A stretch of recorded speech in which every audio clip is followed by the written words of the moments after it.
പുതിയൊരു വീഡിയോയിലേക്ക് എല്ലാവർക്കും സ്വാഗതം. അപ്പോൾ നമ്മൾ ഈ വീഡിയോയിൽ ഡിസ്കസ് ചെയ്യാനായിട്ട് പോകുന്നത് ഈ ആഴ്ചത്തെ ഏറ്റവും പ്രധാനപ്പെട്ട PSC അപ്ഡേറ്റുകളെ കുറിച്ചും വാർത്തകളെ കുറിച്ചുമാണ്. ഫസ്റ്റ് ഓഫ് ഓൾ ഇതിനകത്ത് കൊടുത്തിട്ടുള്ളത് 10th ലെവൽ പ്രിലിമിനറിയുടെ പരീക്ഷ ആകെ എഴുതിയത് 69% ആൾക്കാർ മാത്രമാണ് എന്ന് പറയുന്നുണ്ട്. അതുപോലെ തന്നെ ഇതിനകത്ത് ഏറ്റവും കൂടുതൽ ആൾക്കാർ പരീക്ഷ എഴുതിയിട്ടുണ്ടായത് നാലാമത്തെ ഘട്ടമാണ്. നിങ്ങൾക്ക് നോക്കിയാൽ മനസ്സിലാവും 71.64% ആൾക്കാരാണ് നാലാമത്തെ ഘട്ടം പരീക്ഷ എഴുതിയിട്ടുള്ളത്. ആറാമത്തെ ഫേസ് പരീക്ഷ എഴുതിയിട്ടുണ്ടായിരുന്നത് 67.10 ആൾക്കാരാണ് എന്ത് ചെയ്തത് ആറാമത്തെ ഘട്ടം പരീക്ഷ എഴുതിയിട്ടുണ്ടായിരുന്നത്. അങ്ങനെ ആകെ മൊത്തത്തിൽ 100%-ന് 69% ആൾക്കാർ മാത്രമാണ് ചെയ്യുന്നത് 10th ലെവൽ പ്രിലിമിനറിയുടെ പരീക്ഷ എഴുതിയിട്ടുള്ളത്. അതുപോലെ തന്നെ ആ ഒരു സമയത്ത് തന്നെ നിങ്ങളുടെ മനസ്സിൽ ഉണ്ടാകുന്ന മറ്റൊരു പേടി എന്ന് പറയുന്നത് ഈ ഒരു പരീക്ഷയിൽ കൺഫർമേഷൻ നൽകിയ ശേഷം പരീക്ഷ എഴുതാത്തവർക്കെതിരെ PSC നടപടി എടുക്കുമോ ഇല്ലയോ എന്നുള്ളതാണ്. അതുമായിട്ട് ബന്ധപ്പെടുത്തിയിട്ട് ഒരാൾ എനിക്ക് മെസ്സേജ് അയച്ചിട്ടുണ്ടായിരുന്നു. കണ്ടല്ലോ, ഇതാണ് ഒരു വ്യക്തി എനിക്ക് അയച്ചിട്ടുണ്ടായിരുന്ന മെസ്സേജ്. ഇതാണ്. അപ്പോൾ എന്നുവെച്ചാൽ പുള്ളിക്കാരൻ ഈ ഒരു കൺഫർമേഷൻ കൊടുക്കാൻ നേരത്തെ എന്ന് പറയുമ്പോൾ നമ്മുടെ ഡിഗ്രി ലെവലിന്റെ കൺഫർമേഷൻ കൊടുക്കാൻ നേരത്തെ ഇങ്ങനെ ഒരു മെസ്സേജ് വന്നു. കണ്ടല്ലോ, strict warning, the confirmation is undertaking to write the exam. If you are not sure of writing the examination, do not submit the confirmation. Remaining the absence of exercising the options of the confirmation will result in blocking of your profile. അപ്പോൾ PSC warning തരുന്നുണ്ട്. എന്താണ്? Confirmation ചെയ്തിട്ടില്ല എന്നുണ്ടെങ്കിൽ profile block ചെയ്യും എന്നാണ് പറയുന്നത്, block ചെയ്തു എന്നല്ല പറയുന്നത്. ഓക്കെ, അപ്പോൾ ആ ഡൗട്ട് ചോദിച്ച ഒരു വ്യക്തിയുടെ അടുത്ത് പറയേണ്ടത് പ്രൊഫൈൽ ബ്ലോക്ക് ആയിട്ടില്ല, ഇതുവരെ ബ്ലോക്ക് ആക്കിയതായിട്ട് ഇതുവരെ റിപ്പോർട്ടും ചെയ്തിട്ടില്ല. എന്തായാലും പ്രൊഫൈൽ ബ്ലോക്കിംഗ് ആയി അല്ലെങ്കിൽ പ്രൊഫൈൽ ബ്ലോക്ക് ആയി എന്നൊരു പേടി മനസ്സിൽ വരേണ്ട ആവശ്യമില്ല കേട്ടോ. എന്ത് ചെയ്യുക, 1-2 ദിവസം വെയിറ്റ് ചെയ്താൽ മാത്രം മതി, അത് ഓക്കെ ആയിക്കോളും. എന്തായാലും ഇതുവരെ പ്രൊഫൈൽ എന്ത് ചെയ്തിട്ടില്ല, ബ്ലോക്കിംഗ് ആയിട്ടുള്ള വാർത്തകൾ ഇതുവരെ വന്നിട്ടില്ല. ഓക്കെ, അപ്പോൾ അതുപോലെ തന്നെ ഇതുമായിട്ട് ബന്ധപ്പെടുത്തിയിട്ട് ഒരുപാട് പേര് കട്ട് ഓഫ് എങ്ങനെയായിരിക്കും എന്നൊക്കെ പറഞ്ഞ് ചോദിക്കുന്നുണ്ട്. അപ്പോൾ നമുക്ക് നിലവിൽ തൊഴിൽ വാർത്തകളിലും അതുപോലെ തന്നെ തൊഴിൽ വീതികളിലൊക്കെ വരുന്ന കട്ട് ഓഫ് അനുസരിച്ചാണെങ്കിൽ പ്രതീക്ഷിക്കാവുന്ന കട്ട് ഓഫ് 35 മുതൽ 40 വരെയാണെന്നൊക്കെ പറയുന്നുണ്ട്. 35-40 തൊട്ട് തുടങ്ങും തന്നെ നമുക്ക് പറയാനായിട്ട് പറ്റത്തുള്ളൂ കേട്ടോ. നമ്മുടെ IRB ഒക്കെ സ്റ്റാർട്ട് ചെയ്യുന്നത് ഒരുപക്ഷെ 35 എന്നൊക്കെ ആയിരിക്കാം. ഓക്കെ, ആ ഒരു ലെവലിലുണ്ട്. അതുപോലെ തന്നെ ഒരുപാട് വാർത്തകൾ നമ്മുടെ 10th ലെവൽ പ്രിലിമിനറിയായിട്ട് ബന്ധപ്പെടുത്തിയിട്ട് ഒരുപാട് പ്രശ്നങ്ങൾ നിലവിൽ ഉയർന്നു വരുന്ന ഈ ഒരു സാഹചര്യത്തിൽ കട്ട് ഓഫ് കുറയാൻ തന്നെ ആയിരിക്കണം സാധ്യതകൾ. ഓക്കെ, അപ്പൊ എന്തായാലും നമുക്ക് അടുത്തൊരു വാർത്തയിലേക്ക് കിടക്കാം. അടുത്ത വാർത്ത എന്ന് പറയുന്നത് ലാസ്റ്റ് ഗ്രേഡിന്റെ റാങ്ക് ലിസ്റ്റുകൾ. അപ്പൊ നിങ്ങൾ അറിഞ്ഞാണ് നമ്മുടെ ലാസ്റ്റ് ഗ്രേഡിന്റെ റാങ്ക് ലിസ്റ്റുകളെല്ലാം വന്നിട്ടുണ്ട്. നമ്മുടെ കഴിഞ്ഞ വർഷം എഴുതിയിട്ടുണ്ടായിരുന്ന 10th പ്രിലിംസിന്റെ ബേസ് ചെയ്തിട്ടുള്ള റാങ്ക് ലിസ്റ്റുകൾ നിലവിൽ വന്നിട്ടുണ്ട്. പക്ഷെ നിലവിൽ നമുക്ക് മാർക്ക് അറിയാനുള്ള ഒരു നിവർത്തി അല്ലെങ്കിൽ മാർക്ക് അറിയാനുള്ള ഒരു സിറ്റുവേഷൻ കേരള PSC ഒരുക്കി തന്നിട്ടില്ല, അല്ലെ?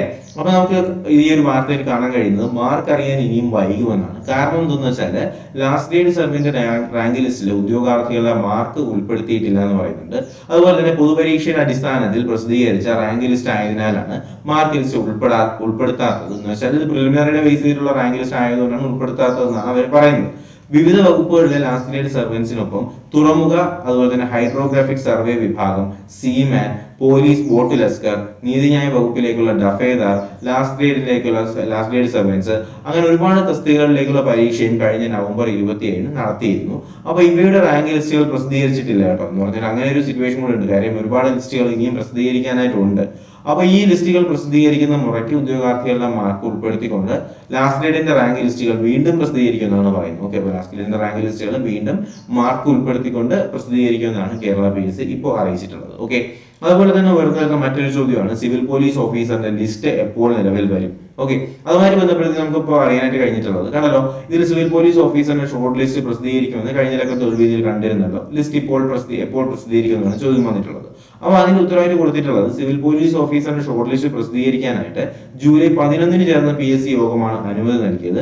നടപടികൾ ആരംഭിച്ചിട്ടുണ്ട് എന്ന് പറയുന്നുണ്ട്. അതുപോലെ തന്നെ ലിസ്റ്റ് പ്രസിദ്ധീകരിക്കാൻ PSC യോഗം തീരുമാനമെടുത്താൽ 2 മാസമെങ്കിലും കഴിയാതെ ലിസ്റ്റ് പ്രസിദ്ധീകരിച്ച് കാണാറില്ല. അപ്പോൾ എന്ന് വെച്ചാൽ ഈ മാസം ഇപ്പോൾ തീരുമാനം എടുത്താൽ 2 മാസം കഴിഞ്ഞിട്ടേ ലിസ്റ്റ് വരത്തുള്ളൂ. ഓക്കെ, അപ്പോൾ എന്തായാലും സമയം എടുക്കുമെന്ന് തന്നെയാണ് ഇപ്പോൾ പറയുന്നത്. അതുപോലെ തന്നെ ഞാൻ നേരത്തെ പറഞ്ഞിട്ടുണ്ടായിരുന്നു, ഗ്രൗണ്ടുകൾ കേരള PSC ഓൾറെഡി ബുക്ക് ചെയ്ത് തുടങ്ങിയിട്ടുണ്ട്.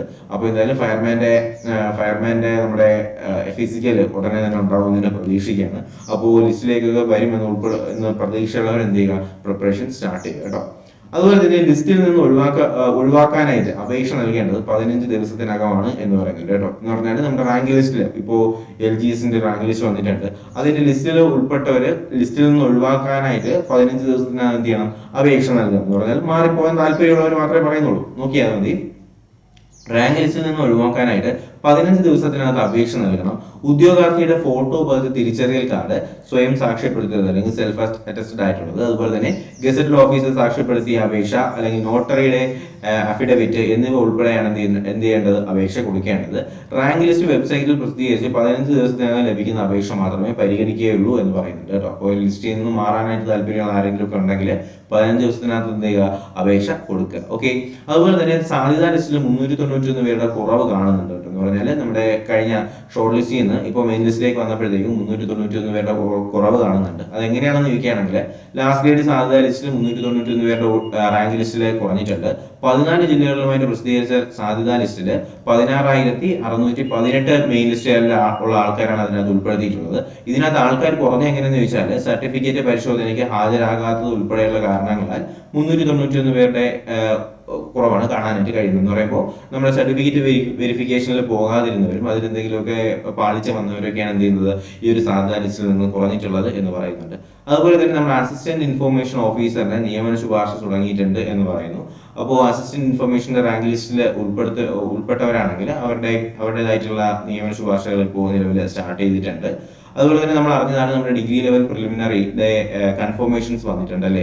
ഏകദേശം 8-9 തസ്തികകളിലേക്കാണ് നിലവിൽ ഈ ഒരു പ്രിലിമിനറിയുടെ കൺഫർമേഷൻ വന്നു തുടങ്ങിയിട്ടുള്ളത്.